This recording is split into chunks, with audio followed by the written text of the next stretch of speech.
Alors aujourd'hui, on va aborder un nouveau chapitre sur la résistance des matériaux. Et alors la résistance des matériaux, ça sert à quoi? Quels sont les objectifs de la résistance des matériaux? En fait, c'est ce qui est indiqué là. L'idée, c'est qu'il y a deux composantes à ça. Ça concerne des pièces ou des ensembles de pièces mécaniques, des systèmes mécaniques ou des structures, un assemblage de barres ou de poutres. On peut imaginer un échafaudage par exemple, on verra des exemples après. Et l'idée, c'est d'étudier aussi bien la résistance, c'est-à-dire un lien avec ce qu'on appelle la limite élastique, voire des conditions de risque de rupture d'une pièce ou d'un système mécanique, et aussi l'aspect déformation qui vont concerner pour du dimensionnement la rigidité, l'élasticité, voilà, des différents éléments de construction mécanique. Voilà. Accessoirement, puisqu'on a vu la statique, ça permet aussi, dans un système qu'on qualifie d'hyperstatique, eh bien, ça permet de caractériser des efforts. Voilà. Un système qui est hyperstatique, en fait, ça correspond à un système qui va comporter plus d'inconnus d'efforts que d'équations qui permettent de déterminer ces efforts. Et au final, il y a des équations qui peuvent être rajoutées à ce système d'équations, hein, si on traduit ça mathématiquement. Et ces équations, elles proviendront en fait de ce qu'on appelle des lois de comportement en fait des matériaux, des pièces constituant le système technique. Et ces relations vont permettre d'établir un lien entre les efforts, par exemple, et les déformations. Et voilà, ça permet notamment de réaliser soit à la main, soit les logiciels le font, hein, les logiciels de simulation élastique, et ben de, de pouvoir aller au bout d'une résolution de statique, avec certaines exigences malgré tout, et ça on pourra le voir, avec des logiciels d'élasticité, 2D ou 3D. Alors, la résistance des matériaux, en fait, vue en BTCPI, elle concerne exclusivement le modèle poutre. On va voir dans un deuxième temps, très rapidement après, qu'il y a différents modèles de solides en fait qui peuvent faire l'objet d'une étude de résistance des matériaux. Le modèle poutre, alors c'est pas nécessairement des poutres comme des IPN ou des poutres bois ou des poutres métalliques. Poutre, c'est le nom qu'on adopte en résistance des matériaux pour qualifier, on va dire, un solide qui est euh, qui est relativement élancé, voilà, géométriquement, c'est-à-dire que sa longueur est grande devant ses dimensions transversales. Euh, la section droite qu'on voit ici peut être de différentes natures, mais il faut qu'elle varie progressivement, ça c'est ce qu'on qualifie les hypothèses hein, de la résistance des matériaux, qu'elle varie progressivement. Par exemple, un arbre comporte un épaulement, une gorge d'anneau élastique, voire des cannelures. En fait, ça ne satisfait pas les hypothèses de la résistance des matériaux. Ça ne signifie pas qu'on ne pourra pas étudier avec la résistance des matériaux ce type de solide avec un épaulement, un arbre, parce que des arbres parfaitement lisses, il n'y en a pas tant que ça. Mais il y aura des précautions à prendre ou tenir compte eh bien de ces manquements aux hypothèses de la résistance des matériaux pour faire des calculs ou interpréter des résultats de simulation, par exemple. Voilà. Également, les poutres ne sont pas forcément rectilignes, elles peuvent être en fait courbes, mais la courbure en fait doit correspondre à un grand rayon de courbure. Autrement dit, les courbes ne peuvent pas être très resserrées. Alors pour donner des exemples, je ne vais pas forcément les illustrer, mais l'élancement des poutres, ça n'empêche pas d'obtenir des résultats parce que par exemple, un dimensionnement de denture d'engrenage hein, d'une roue dentée, eh bien, se fait en première approche par un calcul de flexion de dents. Et quand on voit la hauteur d'une dent d'un engrenage, quand même la largeur moyenne est pas si petite devant la hauteur de la dent. On a quelque chose qui n'est pas carré, mais en vue plane, mais on peut pas vraiment qualifier le solide d'élancé, et pourtant on peut mener des résultats de RDM. Voilà. Ce qu'on a aussi les ressorts de compression, les ressorts hélicoïdaux. Eh bien, en fait, on considère que c'est sollicité principalement à la torsion du fil, et pourtant on a un rayon de courbure qui est pas si grand que ça, contrairement aux hypothèses de la résistance des matériaux. Et pourtant, c'est la base des calculs d'efforts déformation conduisent à une expression de la raideur en newton par millimètre, par exemple, pour un ressort de compression. On exploite les résultats de la résistance des matériaux en faisant abstraction des hypothèses. Voilà, on parle, il y a certaines notions puisqu'on a affaire à des solides élancés. Même dans les représentations, on représente souvent en résistance des matériaux des poutres. Il y a la poutre par un trait et ce trait en fait représente la ligne où on parle de fibre moyenne de la poutre. Voilà. Alors, ce qu'on peut voir, c'est peut-être quelques petits exemples puisque, alors c'est des illustrations que j'avais récupérées. En fait, le domaine des poutres, c'est vraiment une petite composante des solides qu'on peut approcher en résistance des matériaux, puisque si on prend un modeleur volumique, une simulation d'élasticité 3D, en fait, va concerner des solides 3D qui peuvent être des pièces de fonderie, des pièces massives, des pièces usinées, tout type de pièces. Après, en résistance des matériaux, c'est pas le cas du BTS CPI, mais on a aussi résistance des matériaux, non pas des poutres, mais des plaques. Alors des plaques, ce sont des solides dont les dimensions transversales sont grandes au regard de l'épaisseur. Ces plaques, en fait, elles sont planes et on peut avoir aussi la résistance des matériaux des coques, notamment en carrosserie, hein, que ce soit automobile ou même en cartérisation ou dans les objets du quotidien, un coque de téléphone portable par exemple. Voilà. Et bien là, vous avez des surfaces courbes, toujours de faible épaisseur devant l'étendue de la surface. Voilà. Ensuite, eh bien, on a affaire à ce qu'on étudie en BTS CPI. Ce sont les poutres qui peuvent être droites, mais pas seulement. Assez souvent, elles le sont, mais bon, pour des arbres de transmission, effectivement, on a affaire à ce type de choses. Pour des bielles également, mais pas exclusivement. Elles peuvent être courbes, ces poutres. Là, on revoit la géométrie de la poutre de manière plus détaillée. On voit bien la section droite. Alors, la section droite, c'est particulier. C'est une surface plane qui est perpendiculaire euh, en fait à la ligne moyenne. La ligne moyenne étant elle-même l'ensemble des points qui sont les centres des sections droites, les centres géométriques, hein, et qu'on peut aussi appeler centres de gravité. Alors ça, c'est quand même relativement particulier parce que c'est un petit peu serpent qui se mord la queue. La définition, voilà, c'est l'œuf ou la poule, hein. On a la définition de la section droite qui s'appuie sur la définition de la ligne moyenne qui s'appuie sur la définition du centre de la section droite. Enfin, au final, on n'est pas là pour faire de la théorie à l'extrême, donc c'est parlant quand même. Ensuite, pour revenir aux hypothèses de la RDM, euh, on parlera aussi d'hypothèses sur les matériaux. Et les matériaux, en fait, pour appliquer strictement les hypothèses de la résistance des matériaux, en fait, on peut s'intéresser à deux caractères ou caractéristiques des matériaux. Les matériaux peuvent être homogènes, c'est-à-dire qu'ils ont une même constitution, une même structure en tout point. Bon, les métaux le sont assez souvent, mais pas nécessairement. On prend par exemple, tout dépend de l'échelle d'observation. Si on prend un béton par exemple, constitué de différents constituants, quand vous avez du gravier, bah, localement vous avez quelque chose qui est différent que le liant. Voilà. Donc pour les matériaux composites, c'est pas forcément évident. Voilà. Ensuite, en fonction des matériaux, ça peut ne pas être forcément le cas quand il y a des structures cristallines sur certains métaux. Les matériaux isotropes, en fait, l'isotropie, c'est la caractéristique qui correspond à des caractéristiques mécaniques de résistance et d'élasticité qui seraient identiques dans toutes les directions. Pour prendre un contre-exemple, un matériau qui n'est pas isotrope, on dit qu'il est anisotrope dans le cas général. Par exemple, une poutre de bois, du bois n'est pas isotrope puisque le sens des fibres, et là on peut vraiment parler de fibres réelles du bois, et dans le sens des fibres du bois, il est bien évident qu'on n'a pas la même résistance que transversalement, si on prend une planche ou une poutre. Voilà.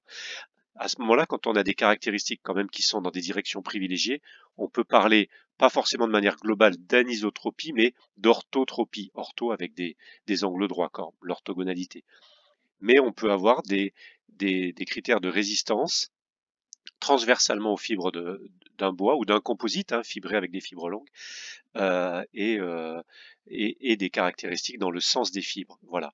Alors ça se paramètre pas forcément simplement, ou c'est peut-être pas forcément paramétrable avec tous les logiciels d'assistance au calcul, mais il faut le savoir. Il ne faut pas se dire ah bah ça ne respecte pas, on ne fait rien.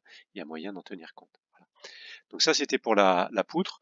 Alors, en fait, comme on le disait, la résistance des matériaux va pas s'intéresser nécessairement à un seul solide, mais à un ensemble de solides. Et parmi les structures, je parlais d'échafaudage, on peut avoir des structures planes ou 3D. Des structures planes, en fait, on va appeler ça, c'est du vocabulaire, hein, des treillis. Voilà. Alors là, on peut rentrer aussi dans le domaine d'autres BTS, hein, des BTS structures métalliques, par exemple, qui sont vraiment spécialisés dans les structures métalliques. Là, c'est pas le cas du CPI, qui est une formation généraliste et un diplôme généraliste de la construction, conception mécanique. Mais donc, on a bien affaire à des treillis, voilà, avec des caractères qui peuvent permettre de favoriser la résistance ou la rigidité, c'est-à-dire se déformer relativement peu au regard d'un cas de charge, hein, d'effort appliqué à cet ensemble.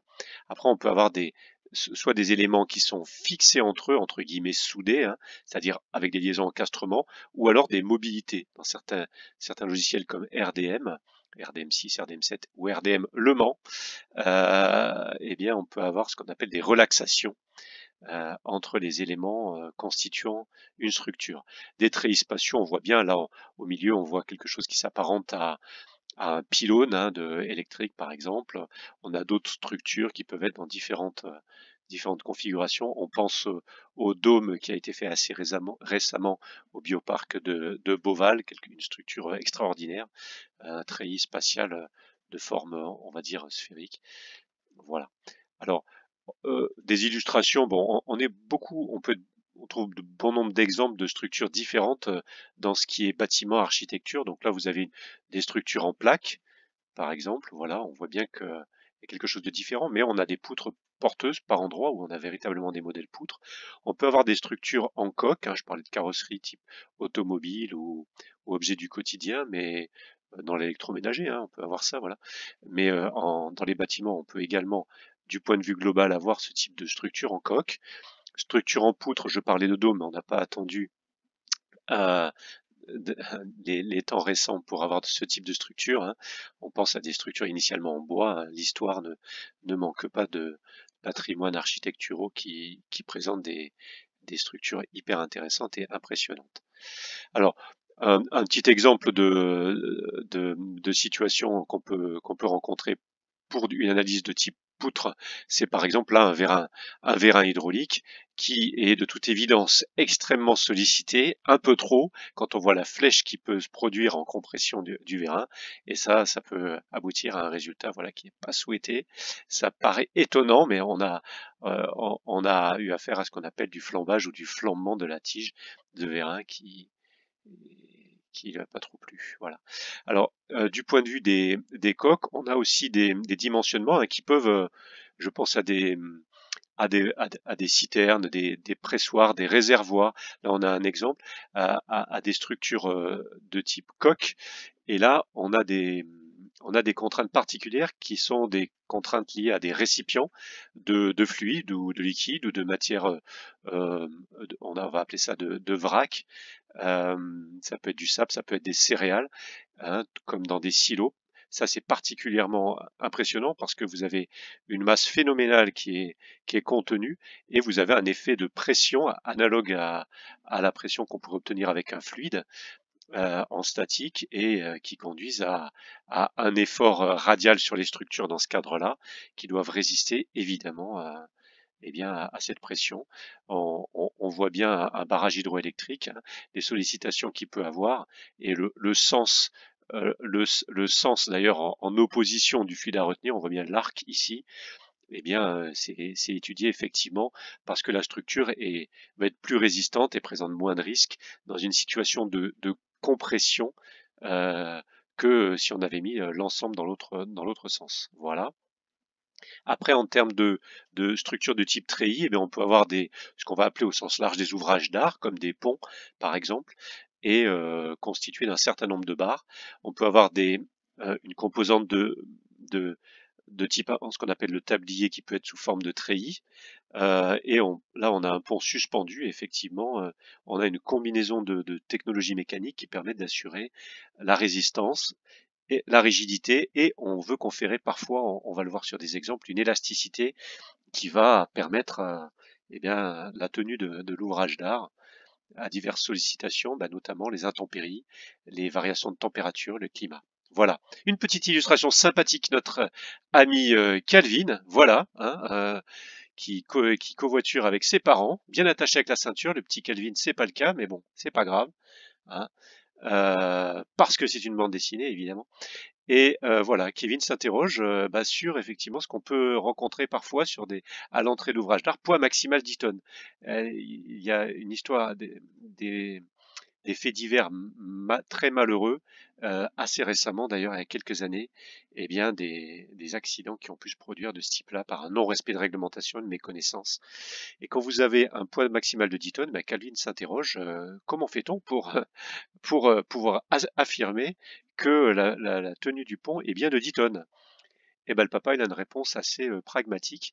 Eh ben en fait, on fait passer des camions de plus en plus lourds jusqu'à ce que ça casse. Et on pèse le dernier camion et on reconstruit le pont. Alors, hein, ça paraît bête, ça paraît spontané comme réflexion du papa de Calvin, qui a peut-être pas fait un BTS CPI, une approche purement expérimentale. Et ben, c'est peut-être pas si bête que ça en réalité. Alors, sans aller forcément jusqu'à la rupture, on a ce qu'on appelle un essai de mise en charge, hein, je sais plus, un essai de charge, un essai de chargement avant une mise en service. Et là, vous voyez, par exemple, sur un camion, sur des parties, bon, il y a un essai qui est conduit, et sur le pont de Normandie, eh bien là, on a chargé à 1300 tonnes, 80 camions, sacré embouteillage. Alors, évidemment, on va pas à la rupture, mais euh, euh, concevoir, c'est aussi imaginer la validation d'une conception. On peut avoir des outils de simulation numérique, mais il peut y avoir des outils de simulation réels. De la même manière, sur des ponts, il peut y avoir des capteurs, on va dire, il y a des capteurs, hein, des jauges qui permettent de relever des déformations et indirectement, eh bien, un état de la sollicitation de la structure en termes d'efforts intérieur. Voilà pourquoi. Pourquoi faut-il faire tout ça? Parce qu'effectivement, hein, même involontairement, il y a des drames qui peuvent se produire et, euh, à programmer des maintenances préventives de ce type de structure, surtout quand la sécurité des personnes évidemment est en jeu. Après, on parlait des conditions climatiques. Eh bien, on a des phénomènes bien particuliers avec des essais de soufflerie.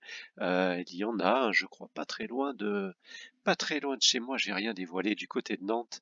Euh, il y a des essais qui peuvent être conduits en soufflerie, voilà, sur des éléments de structure, en automobile aussi, hein, en aérodynamisme. Et donc là, vous avez des phénomènes qui peuvent être des phénomènes aussi euh, de type, on parle de résonance de système, voilà, hein, avec la fameuse histoire des soldats qui marchent au pas sur un pont et ça peut conduire à un phénomène de résonance qui amplifie la déformation par la sollicitation régulière de type, effectivement, une cadence au pas. Alors ça peut se présenter sur des bâtis de machines d'ailleurs, avec une fréquence de motorisation qui, par exemple, un moteur qui va tourner à 1800 tours par minute, on va être dans un mode qui va interagir avec ce qu'on appelle la fréquence propre de la structure. Bon, je m'égare un petit peu, on est sur une composante particulière des résistances des matériaux, mais il y a des logiciels, notamment RDM 6 ou 7, qui, si je ne dis pas de bêtises, permettent d'afficher des résultats en mode propre, de type résonance, de petites structures. Voilà. Alors, on parlait de déformation, et bien parfois, il faut prévoir aussi un peu de souplesse, n'est-ce pas, dans tout ça, dans ce monde de brut.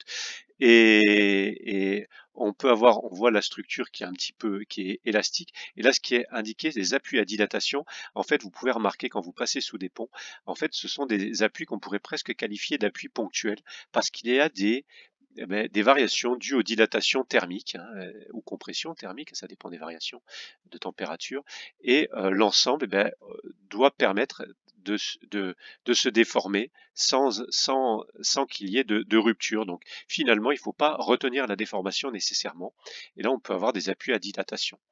On peut aussi intégrer des articulations sur le sol, comme ici.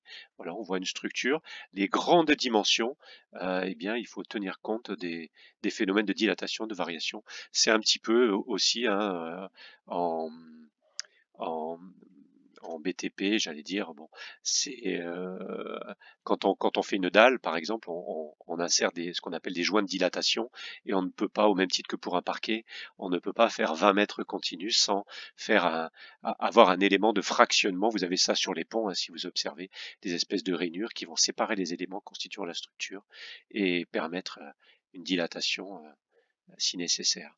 Voilà, un certain nombre d'articulations. Qu'il s'agisse de structures métalliques ou bois, la rigidité peut poser problème. Là, on voit un exemple, effectivement, une ossature avec des éléments encastrés. Donc ça, c'est la partie ossature, mais il faut bien imaginer que soit la structure a une possibilité de se déformer, soit elle présente des mobilités, mais il faut y penser préalablement. Après, on peut avoir envie d'avoir quelque chose d'extrêmement rigide. Là, on a un exemple d'arceau de sécurité dans une voiture de course. Alors, il peut y avoir des éléments quand même articulés avec boulonnés, hein, type des liaisons pivot locales. Alors, ou alors on peut avoir de la rigidité absolue. Et l'objectif, c'est de sécuriser, d'avoir ce qu'on peut appeler une cellule de survie et de rigidifier l'ensemble de la caisse du véhicule qui a été préalablement mise à nu. Et donc là, on peut voir que, alors ça s'étudie, hein, mais ici, on ne souhaite pas d'élasticité. Voilà, on veut la rigidité pure et la résistance en cas de choc, tout simplement. Alors ensuite, alors là, on se dit, mais qu'est-ce que c'est? On prend un peu du recul à la vue de cette photographie. Euh, En fait, il s'agit d'une aile d'avion. Et là, c'est un centre d'essai où on va essayer à dimension réelle, on va pour validation, et ben, la tenue à l'effort d'une aile d'avion. Et l'idée, c'est que on souhaite vérifier du fait des efforts de portance, hein, c'est-à-dire que l'effort supérieur qui permet à l'avion d'assurer sa suspension dans l'air, il y a donc plus d'efforts sous l'aile que au-dessus, hein, pour compenser le poids de l'avion.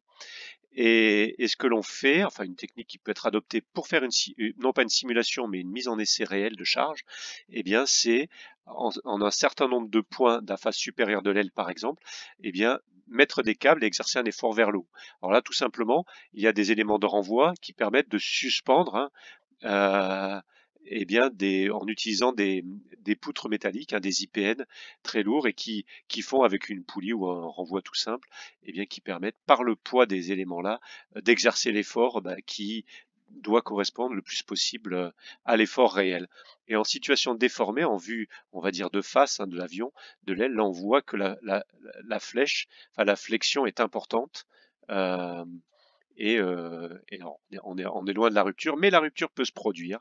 Et là, on voit, alors je sais pas, on voit bien, enfin bien, c'est beaucoup dire, on voit les personnes ici en 1900, je ne sais pas combien. Eh bien, on voit une structure d'aile qui a été amenée à la rupture de cette manière-là. Donc là, on peut aller jusqu'à la rupture parce que c'est quand même intéressant d'avoir des informations à ce sujet. Alors, une autre type de structure d'aile, parce que ça vous a pas échappé, ces ailes-là, on pourrait presque modéliser ça par une poutre en fait, même si à l'intérieur, eh bien, vous avez des caissons, vous avez une sorte de profilé qui est quand même multi-matériaux la plupart du temps, avec une géométrie un peu particulière. Là, sur l'avion qui est ici, eh bien, c'est la dernière photo que je vous présente.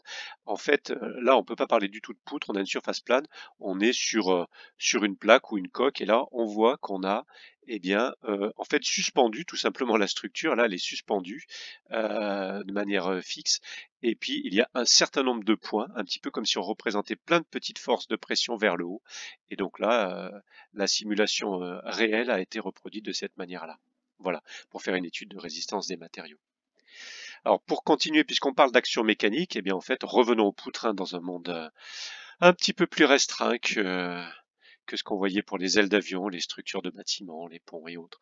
Alors si on se ramène à une poutre, vous voyez qu'ici on va représenter une poutre par un trait rectiligne et finalement on va considérer que on va avoir des efforts ou des liaisons en des points bien particuliers de la poutre qu'on appelle nœuds. Voilà. Et on parle de charge ou de liaison nodale. Voilà l'adjectif pour les nœuds. Et bon, là c'est une représentation d'un logiciel, hein, de RDM6 en fait initialement. Enfin, ça se veut reprendre ces représentations graphiques. Euh, les forces, alors assez souvent, on met la force qui aboutit, la flèche pointe sur la ligne moyenne. Bon, c'est pas forcément une règle absolue, mais c'est ce qu'on emploie communément. Donc là, vous avez une force radiale ou transversale. Ici, là on peut, bon, le terme n'est pas forcément à retenir, une force entravée. On pourrait avoir une force axiale, on voit qu'on aboutira à un effet, une sollicitation de type traction ou compression. On peut avoir des moments ou des couples qui conduisent soit à un moment, on va dire, de flexion, on reparlera des sollicitations, ou de type torsion, en un nœud toujours, hein, des moments de, localisés en un nœud. Après, on peut avoir aussi des charges réparties. À ce moment-là, on va représenter ça, comme si c'était une indication de pression, en quelque sorte. Et pour une poutre, on adoptera, alors pour les forces ce sont des newtons, pour les moments des newtons mètres ou newtons millimètres, et pour une charge répartie par unité de longueur, puisqu'une poutre est définie par sa longueur, notamment, eh bien, on parlera de force de charge linéique en newton par millimètre d'unité de longueur. Donc, si vous avez une poutre admettons que cette longueur fasse 50 mm et vous ayez 500 newtons appliqués au global, vous avez 500 newtons divisé par 50 mm, ce qui fait une charge linéique. Quand elle est uniformément répartie, 500 sur 50 égale 10 newtons par millimètre. Ça, par exemple, typiquement, si on a le poids c'est nécessairement une charge linéique. Voilà. Hein, voilà. En résistance des matériaux, les effets du poids pour les déformations et les efforts intérieurs, qu'on appellera contraintes, en fait, ne peuvent pas être déduits de l'application d'un vecteur unique poids appliqué au centre de gravité de la poutre. Donc, on devra, la plupart du temps, quand on étudie en RDM eh bien, les effets du poids, eh bien, prendre en compte une charge répartie, puisque chaque petite entité, chaque petit tronçon, on va parler de tronçon, hein, si on saucissonne la poutre, eh bien, chaque petit tronçon a son propre poids en quelque sorte. C'est ce qui peut être représenté de cette manière-là. Après, dans d'autres cas de figure, on peut avoir une charge linéairement répartie, c'est-à-dire eh ben, qui ne présente pas la même valeur en newton par millimètre en tout point, mais la valeur peut augmenter. On peut imaginer une poutre encastrée dans un mur avec deux appuis, hein, et une poutre en flexion. Bon, on verra peut-être ce cas-là plus tard. Voilà, voilà. Une particularité d'hypothèse. Oh, on va le voir là, c'est qu'en fait, une hypothèse, c'est que assez souvent on peut parler de déformer de la poutre, de la ligne moyenne. On va représenter par exemple une force qui serait d'une poutre qui serait encastrée d'un côté et sur laquelle on agit de l'autre. Eh bien, on pourrait avoir une flexion, on appelle ça la déformée de la poutre. Et en fait, en résistance des matériaux, eh bien, on représentera une force en un point avant et après déformation et qui aurait le même support. C'est-à-dire, on considère que la poutre, lorsqu'elle se déforme, ne modifie pas le support de l'action. Si c'est une force, bah, elle reste alignée alors qu'elle se décalerait un tout petit peu du fait de la déformation. Voilà ce que j'ai voulu indiquer en écrivant cela. Alors après, il y a une hypothèse qui est une approximation, ça dépend des sollicitations, c'est qu'on parlait de section droite, effectivement elle est droite, une section droite, mais lorsqu'on va exercer des efforts sur la poutre, eh bien, il est possible que cette section droite ne reste pas droite, autrement dit, elle ne reste pas plane. On parle de gauchissement, on dit qu'elle se gauchit. Et hypothèse de Navier-Bernoulli, bah, c'est justement de dire que la section plane est perpendiculaire à la fibre moyenne avant déformation et elle reste plane et toujours perpendiculaire à la fibre moyenne après déformation. Voilà, ça n'a pas une conséquence forte, voire presque nulle sur les calculs, enfin tout ce qu'on peut faire en résistance des matériaux. Voilà. En revanche, le principe de Saint-Venant qui est sympa, c'est sympathique, il peut être mis en évidence de cette manière-là. Alors là, qu'est-ce que c'est? C'est ce qu'on appelle de la photoélasticimétrie. Oui, on utilise un matériau, un plexiglas, hein, le PMMA, le polyméthacrylate de méthyle, hein, pour les intimes.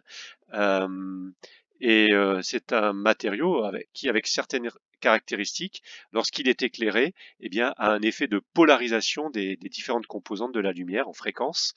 Et ça a un effet visuel qui se traduit, alors on ne peut pas vraiment chiffrer ça par des valeurs mesurées, hein, mais ça traduit visuellement en fait un état d'effort intérieur de la matière, ce qu'on appellera contrainte, on verra, et bien qui présente des aspects visuels différents. Le principe de Saint-Venant, si on le lit, c'est qu'en termes de contrainte et de déformation, eh bien c'est un lien avec la manière dont on applique des efforts ou des liaisons. Et l'idée, c'est que peu importe le mode d'application d'effort ou de liaison, est-ce que c'est un effort ponctuel ou réparti plus ou moins, on verra un exemple là, eh bien, les effets sur la structure ou la poutre en résistance des matériaux vont être identiques à la condition de s'éloigner un petit peu des points d'application des forces ou des liaisons. Voilà.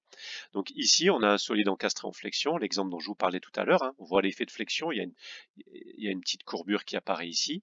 Eh bien, qu'on encastre complètement avec un effet de contact, une pression répartie qui serait d'ailleurs linéaire et pas uniforme de part et d'autre, hein, comme une poutre encastrée dans un mur.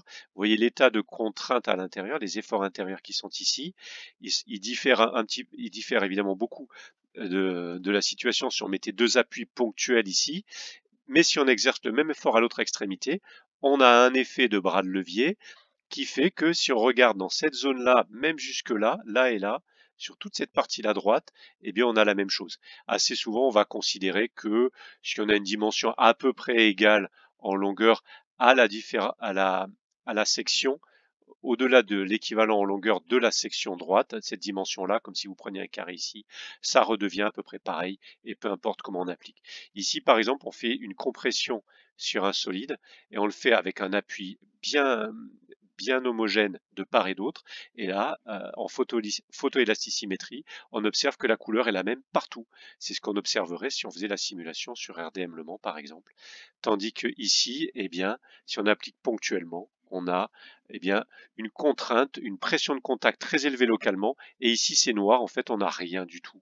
Et au bout d'un moment, alors les couleurs correspondent peut-être pas très bien, mais au milieu, on va considérer qu'on a vraiment la même chose, le même état de contrainte, mais on a dû, pour atteindre cette égale valeur d'effort intérieur, s'éloigner considérablement du point d'appui. On n'est pas loin de l'équivalent dont je vous parlais, à savoir une longueur équivalent à peu près à la largeur des dimensions transversales de la poutre.